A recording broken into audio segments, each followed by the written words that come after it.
Morning everyone. That's our missions update. So India, you see, India is close to my heart because noong 2013, thank you. Noong 2013, I was sent to India to work. So hindi po for missions but to work. And more specifically, pwedeng pahinaan lang po yung echo natin. More specifically, yun pong church plant that was in the video is in Bangalore, and there was yun po yung place kung saan po ako nagstay in Bangalore. And when I was there, talagang napakadami pong mga gods na wino-worship. You're gonna feel the religiosity of the people. And that's why I'm really glad na meron pong church plant that's happening in India. And you see, yun pong giving ninyo, if you're partnering sa atin pong mga missions, ito po yung resulta ng ating partnership, ng ating generosity towards our mission. So thank you so much for participating, for giving, for praying for the nations. Okay, so palakpakan po natin si Lord for what He is doing. So we're gonna move na sa ating second to the last topic of this series, called Jesus is Better. So can I invite everyone to stand up as we read Hebrews 11, 32 to 40, and then tatalon po tayo ng chapter 12, verses 1 to 3. So that's just yung karugtong po niya. Okay, so Hebrews 11, 32 hanggang chapter 12, verse 3. So if you are there, please say, Jesus is better. So let's read. And what more shall I say? For time would fail me to tell of Gideon, Barak, Samson, Jephthah of David and Samuel, and the prophets who through faith conquered kingdoms, enforced justice, obtained promises, stopped the mouths of lions, quenched the power of fire, escaped the edge of the sword, were made strong out of weakness, became mighty in war, put foreign armies to flight. Women received back their dead by resurrection. Some were tortured, refusing to accept release so that they might rise again to a better life. Others suffered mocking and flogging, and even chains and imprisonment. They were stoned, they were sawn in two, they were killed with the sword. They went about in skins of sheep and goats, destitute, afflicted, mistreated, of whom the world was not worthy, wandering about in deserts and mountains, and in dens and caves of the earth. And all this, though commended through their faith, did not receive what was promised, since God had provided something better for us, that apart from us they should not be made perfect. Therefore, since we are surrounded by so great a cloud of witnesses, let us also lay aside every weight and sin which clings so closely, and let us run with endurance the race that is set before us, looking to Jesus, the founder and perfecter of our faith, who for the joy that was set before him endured the cross, despising the shame, and is seated at the right hand of the throne of God. Let's pray. Lord, we just wanna thank you, God, for this morning. As we look at your word, I pray that we will understand that the better life comes from you. We're all in search of the better life, but help us to understand that apart from you, we cannot have that better life. So thank you, God, for giving us that better life. We pray, Lord, that we're gonna understand it deeply, kung ano po yung ibig sabihin nun, what it implies in our lives. Thank you, God, in Jesus' name, amen. So we may now take our seats.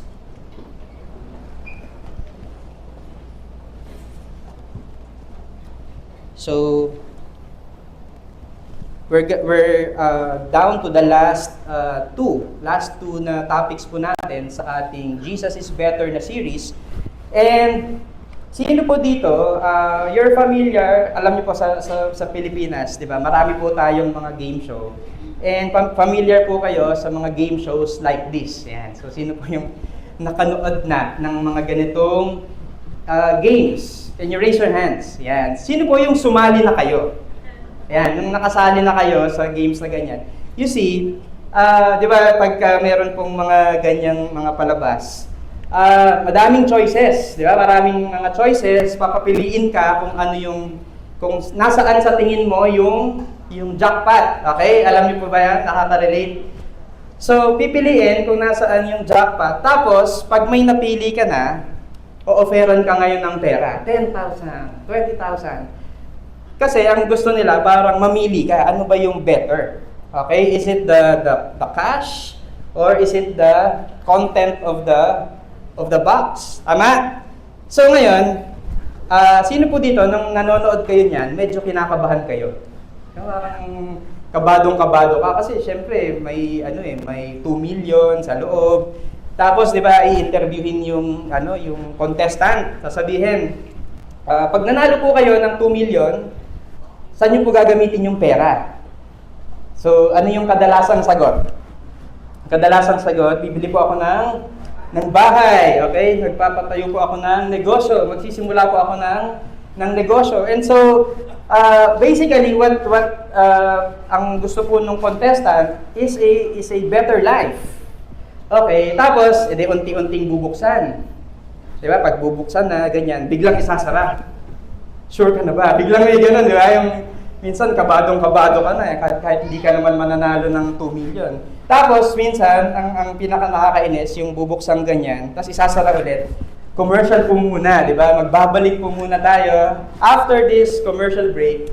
And you see, kinakabahan tayo because we want what's inside. We want to know what's inside. And now, let me ask you a question.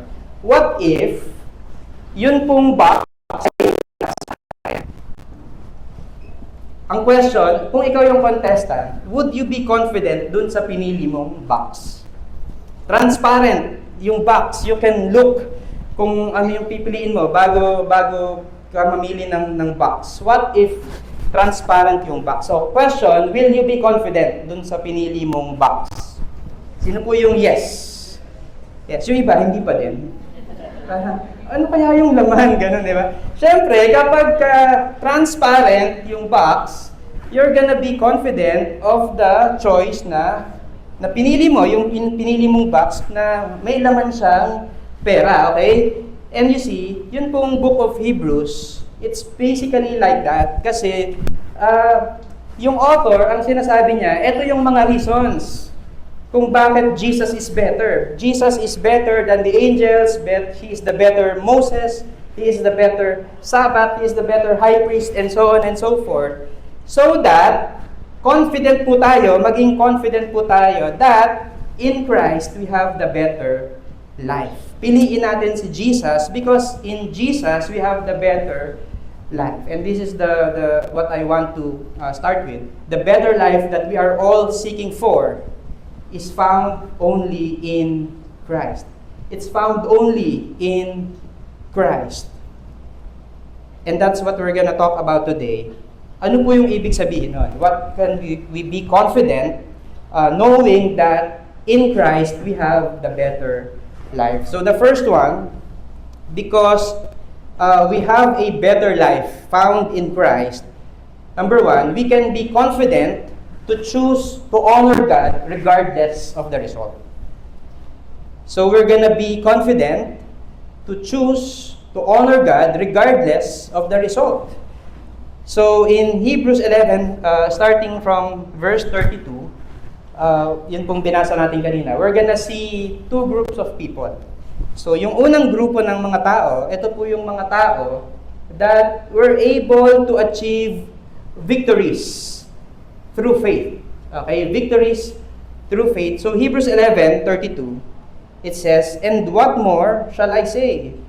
For time would fail to tell me of Gideon, Barak, Samson, Jephthah, of David, and Samuel, and the prophets, who through faith conquered kingdoms, enforced justice, obtained promises, stopped the mouths of lions, quenched the power of fire, escaped the edge of the sword, were made strong out of weakness, became mighty in war, put foreign armies to flight. Women received back their dead by resurrection." So pag binasa po natin yung mga accounts in the Bible, grabe, parang ang gaganda po ng mga experience sila. They conquered kingdoms, they enforced justice, they obtained promises. And as I was looking at this, these things are good. These things are victorious. Tama ba? These things are parang exciting. Pero, how many of you will agree with me na hindi po madali itong mga bagay na to? I mean, victorious sila, maganda yung nangyari sa kanila, pero hindi madali yung pinagdaanan nila. Tama po ba? Of course, kasi imagine, yung conquering kingdoms, verse 33, they conquered kingdoms, hindi naman yan walk in the park, na parang dumating ka lang doon, sir, pwede po ba namin i-conquer yung kingdom mo? Di ba? Yung ganun. Tapos pumayag, sige, pwede, tuloy kayo dito. What? Siyempre, hindi ganon. Di ba? Before you are able to conquer kingdoms, you have to fight, to go to a battle. It's not easy. Yung enforcing justice, of course, there's gonna be resistance. Yung obtaining promises, that's hard. You see Abraham, before he obtained the promise, he had to wait for many years. And it's not easy. When the Lord gave him the promise, si Isaac, ano yung pinagawa sa kanya ni Lord? I-offer. So that's not easy. So hindi po lahat yan madali. Stopping the mouths of lions. So sino dito nakarating na kayo sa zoo? Wala pa? Hindi pa rin nakarating sa zoo. Siyempre, pag nasa zoo ka, di ba, there's a lion. Of course, we feel safe kasi nakakulong yung lion. Di ba sa Subic ba yun? Yung baliktad. Ikaw yung nakakulong, yung lion yung nasa labas, di ba? But basically, the lion cannot harm you kasi protected ka or protected yung lion. Pero imagine si Daniel, you're there in the presence of the lions. Tapos hindi mo alam kung nagfa-fasting ba yung lion or what, di ba? Pero of course, they are lions. They're gonna eat you. So it's not easy, but they were victorious. Okay? So, victorious po sila. Now, we move to the second group of people. Ito naman, yung mga people na nagkaroon po sila ng faith, may faith sila, but they suffered persecution, they suffered pain, they suffered death, they were martyred. Kasi in verse 35, ito po yung second half ng verse 35, some were tortured. Sino po yung na-torture na dito? Refusing to accept release so that they might rise again to a better life. Others suffered mocking and flogging. So pag sa Pilipinas, hindi po yan flogging, it's flooding. Diba? So, kahapon nasa Victory Marilao ako, nagturo po ako ng Leadership 113. Sakto, nung pagkatapos po nung class, ang lakas ng ulan. Ewan ko kung naabutan niyo ba yun, mga around 1 o'clock yata yun. So, pauwi na ako. Mga 15 minutes pa lang yung ulan. On the way home, there's flooding. Yan, di ba? Parang, talaga ba? 15 minutes pa lang umuulan, may flooding na kagad. So, others suffered mocking and flogging, and even chains and imprisonment. So, ang hirap, di ba? Chains, imprisonment. Verse 37, they were stoned. Ito, pang magic, they were sewn into. Ang kaibahan lang sa magic, yung sa magic, pag hiniwa mo, pag binalik, nabubuo ulit, di ba? Alam niyo ba yan? Sa mga magic. Ito, hindi ganon. It's not a magic trick. It's literally, they were literally killed. They were sewn into. They were killed with the sword. They went about in skins of sheep and goats. So, meron pang nakasuot dito ng sheep leather, ano bang tawag doon? Sheep and goat leather. Yan, so parang sosyal no? Pero ibig sabihin po niyan, wala na silang damit. Wala na silang basic needs. Kasi yun pong word na destitute, the next word, it means they lack basic needs. They don't have food, they don't have clothing, shelter. They were afflicted, mistreated, of whom the world was not worthy, wandering about in deserts and mountains, and in dens and caves of the earth. Now question, Sino po dito gusto nyo, ito po yung ma-experience niyo, yung nasa second group. Yeah, you're gonna be tortured, hihiwain po kayo sa gitna, hahatiin kayo, lalagariin po kayo sa gitna, di ba? So, sipin nyo, ang gamit, yung, yung knife sa Jollibee, yung plastic, ang tagal, di ba? So, but of course, these are painful, and nobody wants to experience these things. And you see, ang ganda po ng description sa mga taong to. Kasi, yes, they experienced suffering, they experienced death, they experienced imprisonment and chains. Pero verse 38, tignan niyo po yung verse 38, of whom the world was not worthy. Of whom the world was not worthy. You see, yun pong mundo natin ngayon, baligtad yung thinking. Ang thinking po ng mundo, the Christians are not worthy of the world. So, nung kailan namatay si Charlie Kirk? Wednesday ba? Or Thursday? Wednesday? Ganun po yung picture. I don't know if you agree with him or not. Ang point ko lang dito ay if there's somebody who's standing up for truth and voicing out his opinions, pinapatay. And that's the same with Christians. Okay? Kasi, you see, when we stand up for what is right, when we stand against same-sex marriage, when we stand against abortion, when we stand against LGBT, and when we stand against all of the injustice, what happens? People are getting bashed. People are getting canceled. We get rejected. Meron na po ba ditong napagtawanan na kayo at naasar na kayo at na-mock na kayo because of your faith? Kasi hindi ka na sumasama sa inuman. Kasi dati, ang lutong yung magmura. Ngayon, hindi na. Di ba? Yan sinasabi sa inyo, ang corny mo naman, dati kasama ka namin, ngayon hindi na.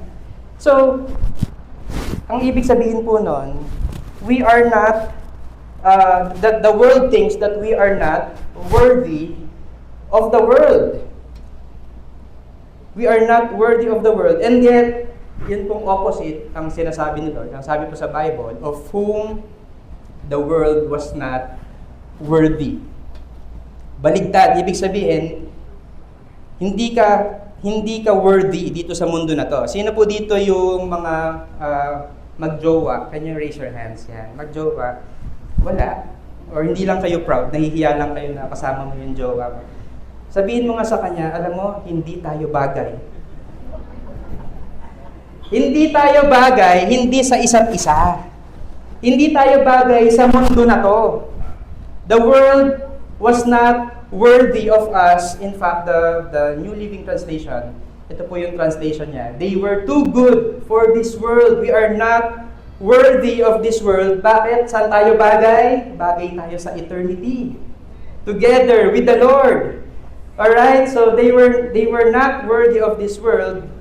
Baliktad. The world was not worthy of them because they were too good for this world. In the same way that we are not worthy of this world because we are too good of this world.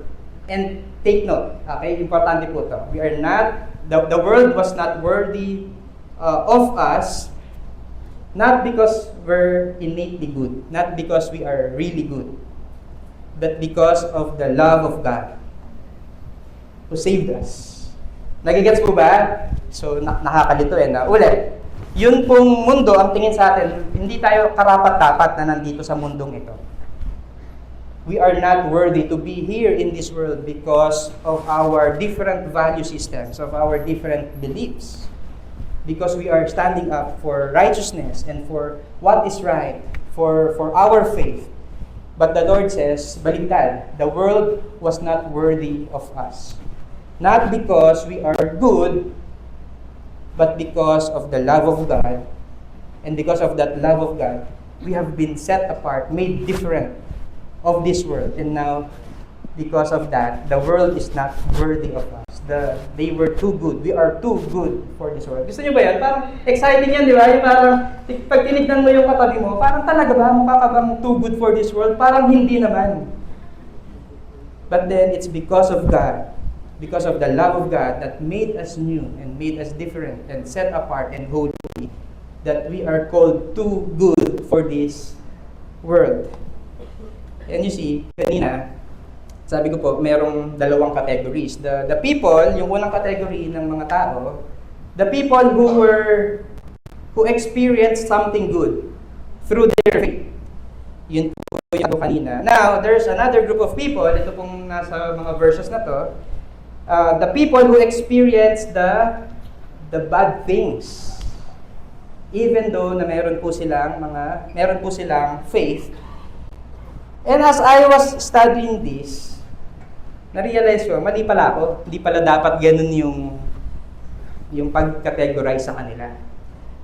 Alam niyo po kung bakit? Kasi when we read again, nakalagay dyan, some were tortured, refusing to accept release. Ano po yung ibig sabihin nun?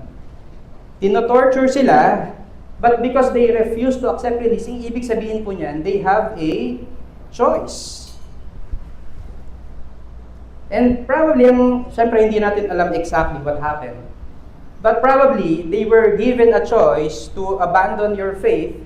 Pag inabandon mo yung faith mo, okay, sige, hindi ka na matotorture. Now, if you're gonna embrace your faith and keep your faith, anong mangyayari sa'yo? You're gonna get tortured.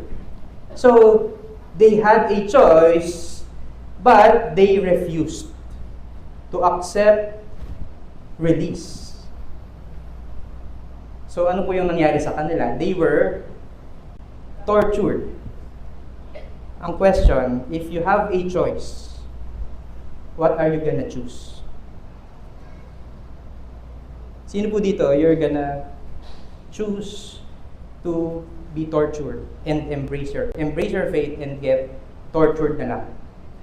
Or sino po dito yung pipiliin nyo, yung to have an easy life, a safe life, pero you're gonna deny your faith? So they have a choice, and bakit nila pinili to receive torture and embrace their faith? So that they might rise again to a better life. So I was wrong. Sabi ko kanina, the first group, or the group na maganda po yung na-experience. The second group, hindi po, of course, in the eyes of man, pangit yung experience nila. Pero, eyes of someone who knows that Christ is better, that there is a better life in Christ. Ano po yung perspective natin? Okay lang na ma-experience itong mga pangit na bagay na ito because we're gonna be rising again to a better life. And that's what we're talking about today, the better life found in Christ alone. Bakit mo ipagpapalit yung something that's safe, something that feels good when you can have something better, a better life in Christ? So now, here's the question. Ang tanong ko po sa ating lahat, confident ka ba? Are you confident that the life offered by Christ is far better than what this world offers? Because you will only be able to choose that better life in Christ, to stay in Christ, to choose to honor God in spite of the results, whether that's favorable to you or not, if you know that you have a better life found in Christ. So, confidence. We're gonna be confident to choose to honor God in spite of the results. Whatever the results are, we're gonna choose to honor God. Second, we're gonna be confident to lay aside what hinders us to run the race. So we're gonna be confident to choose to lay aside what hinders us to run the race. In Hebrews 12, verse 1, it says, "Therefore, since we are surrounded by so great a cloud of witnesses, let us also lay aside every weight and sin which clings so closely, and let us run with endurance the race that is set before us. So there's a race, and sabi po sa Bible, we are surrounded by so great a cloud of witnesses. Sino po itong mga witnesses na ito? Ito po yung mga nandun sa chapter 11. Yung pong word na witnesses, it translates to martyrs. So, ibig sabihin, since we are surrounded by so great a cloud of martyrs, people, bakit martyrs? Bakit witnesses? Kasi they are not really witnessing us. Hindi po sila yung nagwi-witness lang basta sa atin. Ang ibig sabihin po niya, they are witnesses of the sufferings, of the trials, of the pain, of the endurance that we have to endure here in this world. And yet, they by faith, ano po yung ibig sabihin niyan? By faith, kung sila, nagawa nila, yung mga ginawa nila, ang ibig sabihin po niyan, we are being encouraged na kaya din nating mag-endure by faith. We would be able to endure by faith. We can finish the race too. Okay, so lahat po tayo, we have this race. We are running the race. Sino po yung naka-join na ng race? Okay, yung takbuhan talaga, no? So, yun pong sa mga marathon, of course, syempre nakakapagod. Nakakauhaw yan, di ba? So, that's why, sa mga marathon, ano po yung pinoprovide ng mga organizers? Nagpo-provide po sila ng mga water stations. Okay, so bakit? Kasi syempre, habang tumatakbo ka, napapagod ka, nauuhaw ka, pinapawisan ka. So instead of bringing a water bottle, and instead of hihinto ka, titigil ka, may nakita ka diyang sari-sari store, bibili ka muna kay aling ayan. So, teka lang, di ba? Para hindi maputol yung momentum mo, ano yung gagawin mo, ano yung ginagawa nila? Magpo-provide na lang sila ng water stations. Because when we carry a lot of things, nakakapagod po yun. Tayo pong mga Pilipino, di ba, mahilig tayong magbaon. Tama po ba? Di ba, sino po dito, nagpunta na kayo ng Enchanted Kingdom. Tapos bago kayo pumasok, may dala kayong mga isang kawali ng kanin, may ulam. Di ba, ganun po tayong mga Pilipino. Di ba, kakain muna tayo sa kotse para pagpasok, di na tayo kakain dun sa loob. Ayan, so, imagine, you're running a race, may dala kang kaldero. May dala kang jug. Nakakapagod po yun. So, you see in life, we're running this race called life, and because we have our own definition of a better life, we're trying to get everything that we can, tapos dadalhin po natin sa race. Ay, mas maganda siguro kung may dala akong ganyan, may dala akong ganyan, may dala akong ganyan, may dala akong ganyan. We're chasing money.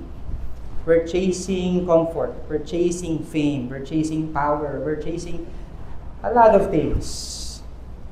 Because we think na kapag meron po tayong mga ganito, we have the better life. And yet, ang sabi po sa Bible, we are to lay aside every weight and sin that clings so closely. So we're gonna lay aside every weight and sin which clings so closely, and let us run with endurance the race that is set before us. You see, meron pong pinapalay down sa atin. Ano yon? Yung weight and yung mga sin. So when we talk about, unahin na po natin yung sin. Kasi we have talked about sin in the past weeks. Probably there are sins na habitual po natin ginagawa. That's why it says, the sin that clings so closely. Parang ano yan, nakadikit sa'yo, di ba? Nakakapit sa'yo. Ang hirap tanggalin. Ibig sabihin, paulit-ulit mo siyang nagagawa. So I don't know what that is for you. Maybe it's about your pride. Di ba? So, the need to always impress people, the need to always have these things, to have a certain reputation. That's pride. So maybe it's about bitterness and unforgiveness. Nung grade 2 ka, naalala mo yung classmate mo, no? Nang hiram sa'yo ng pencil, di ba? Tapos, ngayon, grade 2 na yung anak mo, pero hindi mo pa rin nakakalimutan, hanggang ngayon, galit ka pa din. Di ba yung nagkikip tayo ng bitterness, ng unforgiveness. What else? Maybe it's about lust. Maybe it's about envy. Maybe it's about lying. Up until now, you're still lying to the people that you know. So, the Bible says that we are to lay aside the sin, and hindi lang yung sin. We are also to lay aside the weight.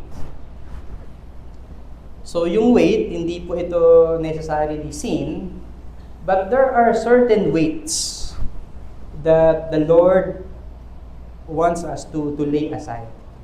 So maybe, ano po yung mga examples ng mga weights that we have? Maybe these are unhealthy habits. Unhealthy habits. So ngayon, yun pong mga Gen Z, they have what they call doom scrolling. Alam niyo ba yun? Yung parang scroll ka lang ng scroll sa social media, tapos maaalala mo, ay, mga 3 hours na pala ako nagagaganon. Tapos ilalagay mo na sa bulsa mo yung cellphone mo. Tapos, because it's a habit, anong gagawin mo? Kukuhanin mo na naman, tapos titignan mo na naman, di ba? It's the same picture, it's the same videos, and yet parang ito na naman, di ba? Parang, ang tawag ko nila doon is doom scrolling. Okay? So, maybe it's uncontrolled entertainment. Ibig sabihin, parang, there's always a need to entertain yourself. Nanonood ka ng series, sabi mo, one episode na lang, tapos, hanggang sa natapos mo na lahat, di ba? Tapos puyat ka na, tapos dahil puyat ka, di ka na nakapasok sa work, all because of one episode na naging one series. It's an unhealthy habit, o kaya ito, minsan it's uncontrolled diet, unhealthy diet. Okay? Pag tinanong ka ng Victory Group leader mo, nasaan ka na? Hindi po ako maka-attend eh. Bakit? Masakit po yung ano ko eh, may gout po ako, masakit po yung pa ako, di ako makalakad eh. Because, yung reason kung bakit hindi ka lang maka-attend ng Victory Group, kasi ang hilig-hilig mo sa crispy pata, di ba? So, na-high blood ka na pala, di ba? So, imagine, unhealthy diet leading to hindi ka maka-join ng Victory Group, hindi mo ma-disciple yung anak mo, hindi mo ma-date yung asawa mo. Unhealthy diet. So these are probably weights. Probably it's an overcommitment to earthly success. Parang yes, of course, we want that. We want promotion. We want to have good grades pagdating sa mga nag-aaral dito. And yet, if we're allowing these things to define us, if our identity comes from these things, then, teka lang, baka it's an overcommitment to the earthly success that ultimately does not define us, should not define us. Maybe we're always shooting for a comfortable life. Yun po yung hinahabol natin, kaya ayaw nating mag-serve. Bakit? Hindi po komportable yan. Inconvenient yan eh. Maaabala po yung time po eh. So, maybe these things are not probably sin, but maybe these are weights that hinders us from running the race. Now, ito po yung questions. How do we know? How do we know kung unhealthy na ba to, kung dapat nating bitawan? So, I have here a set of questions. Again, these are questions na hindi siya talaga exhaustive, hindi po to hindi ito yung the real deal, okay? I'm just giving you a list na probably questions that you can ask yourself to check whether kailangan na ba nating bitawan, i-lay aside itong mga bagay na ito. Again, these are different for each one of us. Okay? But, check this question. So, number 1, does this help me run the race that God has for me? Ito bang trabaho ko? Ito bang mga hobbies ko? Ito bang mga pursuits ko na to? Does this help me run the race that God has for me? Does this draw my heart closer to God or away from Him? Napapalapit ba ako kay Lord or napapalayo ako kay Lord? Is it taking much time that should be devoted for prayer, for reading the Bible, for worship, for the other spiritual disciplines, is it shaping my identity or my decisions more than God's words? God's words do. Okay? So ano ba yung nag-shape ng decision ko? Bakit ito yung priority ko? Is it because of the Word of God or ito na yung nag-shape ng priorities ko, ng decisions ko? Is it slowing down my growth, my joy, or my willingness to serve? Yung energy mo ba ang kumakain na ito, kaya wala ka ng energy to serve the Lord? Would I be embarrassed if others knew how much this influences me? Diba, kung nakita mo na ganito pala kalaki, nakita ng ibang tao na ganito pala kalaki yung influence sa'yo ng mga bagay na to, will you be proud or will you be embarrassed? And last, if I keep holding on to this, where does it lead me spiritually? So am I growing in my relationship with God or not? But these are some questions. Now, we can assess ourselves with. Because at the end of the day, I hope na we're gonna be confident to choose to lay aside all of these things. Bakit? Because the better life is found in Christ. Na kahit wala ka nitong mga to, okay lang. You're not missing out. Because we already have the best things, the better life in Christ. And we're running a race. And for some of us, I don't know what that translates to us. Maybe yun pong race na tinatakbo natin. Maybe the Lord has given you a purpose. Maybe some of us, God is calling you to run in public office. Not just run a literal race, but to run in public office. Some of you, you're being called by God to influence your boss. Okay? Some of us were called by God to start a small group in our community or in our company, in our campus. Maybe some of you are called by God to go into full-time ministry. So there are different callings, purpose na binigay po sa atin si Lord.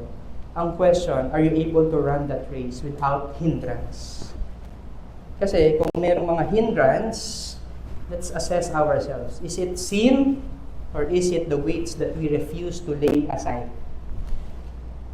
So, we may be carrying different weights and sins, but we can always choose to run the race. And by laying these things aside and to run the race with a heart that is confident in Christ. Because in Christ, we have the better life.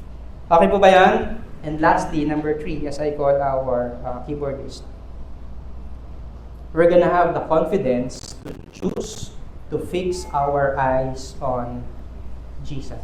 We're gonna be confident to choose to fix our eyes on Jesus. There's a story, a real life story. Ang pangalan po nitong swimmer na to is si Florence Chadwick. So the year was 1952. Swimmer po siya, nag-attempt siya to cross the Catalina Channel. So, yun pong Catalina Channel is 21 miles. Yun pong distance niya. So, nagsuswimming siya.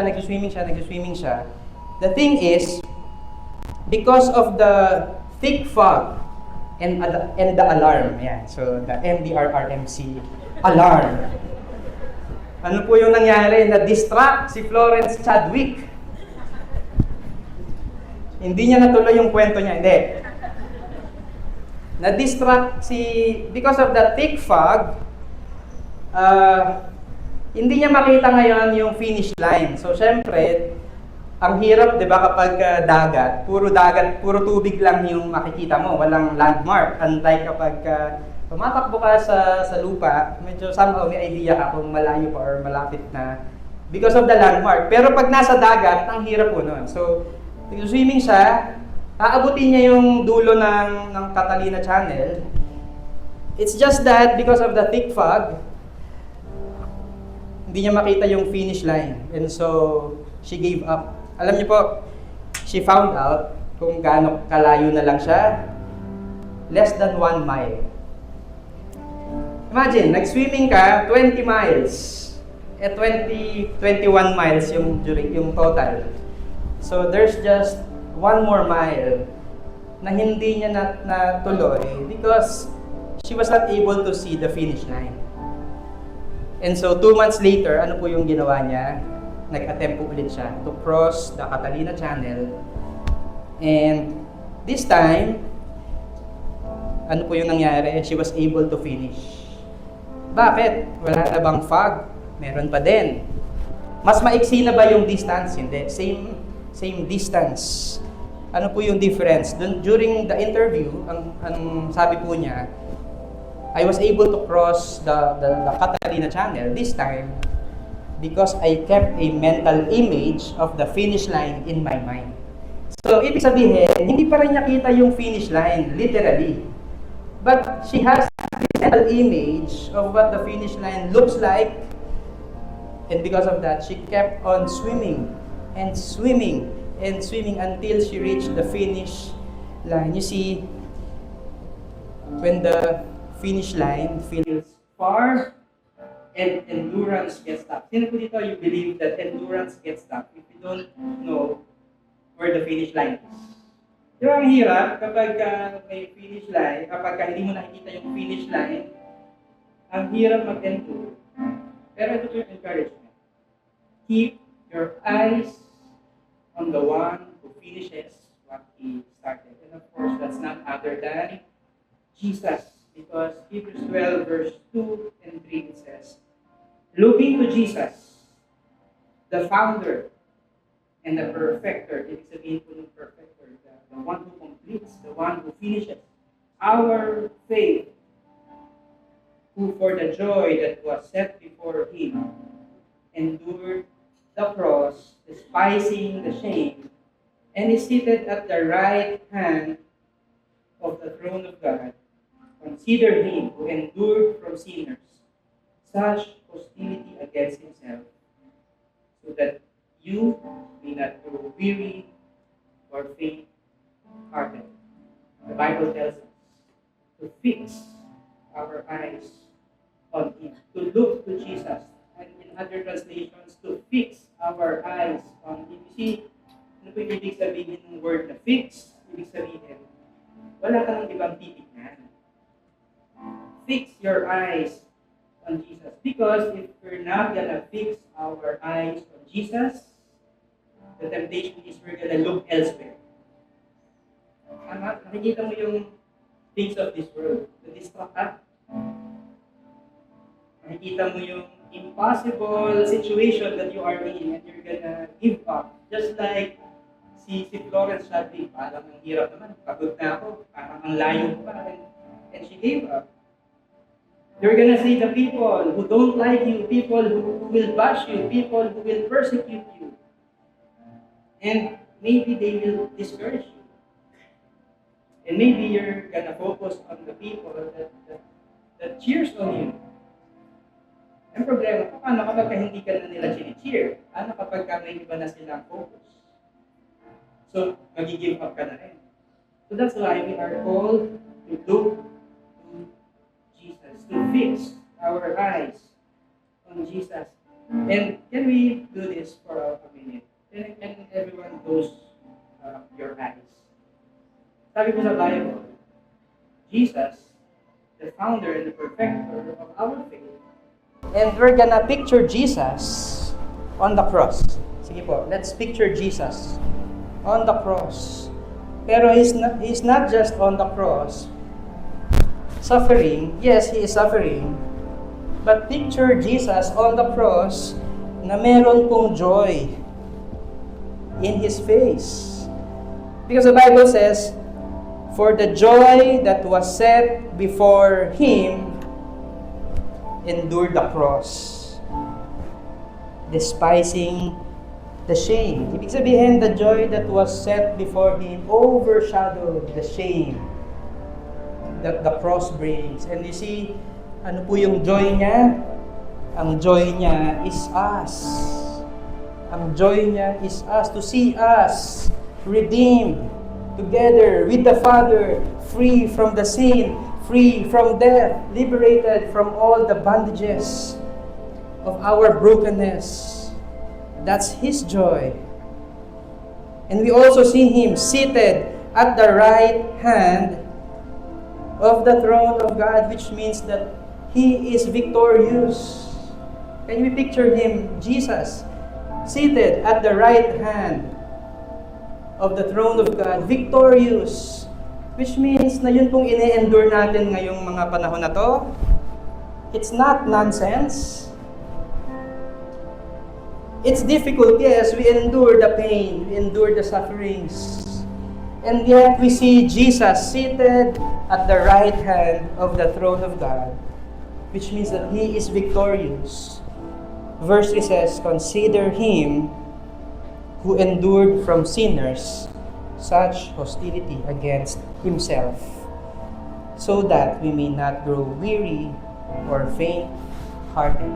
When we look to Jesus, that's what we're gonna see. Somebody who has joy at the cross, despising the shame. Somebody who's seated at the right hand of the throne of God, because He is victorious. And we all stand up. We're gonna worship God once again. See, in this world, we're gonna endure. We're gonna persevere. We're gonna fight. We're gonna struggle. We're gonna face all of these difficulties. And maybe marami po tayong mga pinagpipray. Tama po ba? Sino po dito, you're praying for something? Because when God answers this prayer, we think that life is gonna get better. We're praying for something. And I pray that yung mga pinagpipray nyo, we're one in prayer with you. Whenever we read the prayer items, yun pong mga sinusulat dun sa envelope, we're praying for that and we pray with you. But the reality is not everything that we are praying for, we're gonna get. Lahat ng mga bagay na iniisip natin na makakapagpa-better dun sa buhay natin, we're gonna get. But we continue to endure, we continue to be in faith. Why? Because our better life is not found in this world, but because it's found in Christ. You see, at the end of the day, hindi po tayo bagay dito sa mundong ito. God has given us something better. Saan po tayo bagay? Bagay po tayo sa eternity, sa resurrection that Jesus Christ has won for us. Amen? Lord, that's ang prayer po namin, Lord. It's a prayer of gratitude, a prayer of worship unto you. Because we're all looking at the better life that we can have in this world. And yet, thank you, God, because you have promised us that there is a much better life that is only found in you. Maraming salamat po, Lord, because it's your promise. It's a done deal. You have already won that on the cross, and now we are waiting for it. We are assured of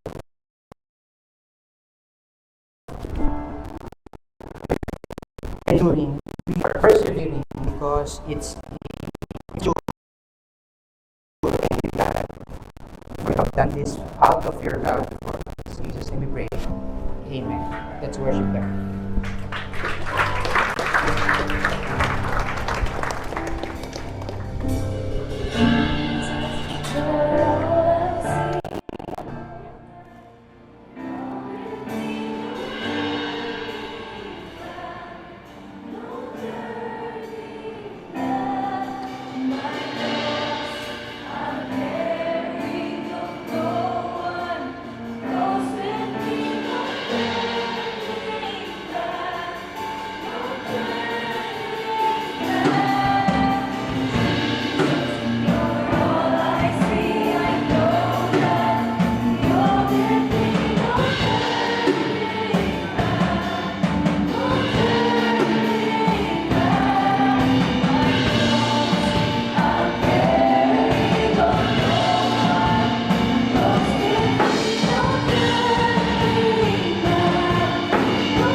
like to pray for those of us who find it that enduring in this world is difficult.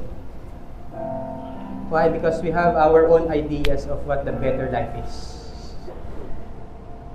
And I would like to pray for all of us, if you're that person who finds it difficult to endure, to persevere, to continue to fight, to continue to run the race, and yet you want to look to Jesus, to fix your eyes to Jesus, so that amidst the difficulties, amidst the struggles, you will be able to continue to endure. If you're that person, can you raise your hands?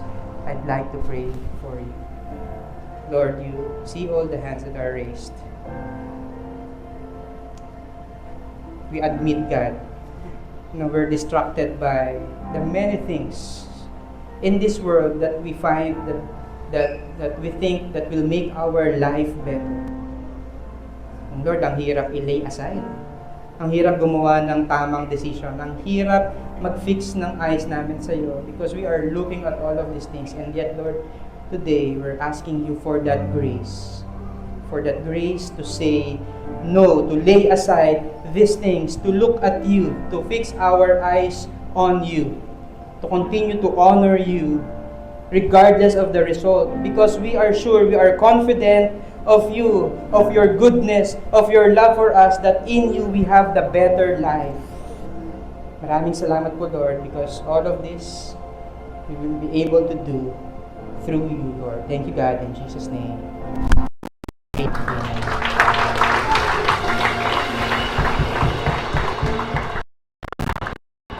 Thank you everyone for joining our worship service. So bago po tayo umuwi, can I invite everyone to please sit down muna tayong lahat.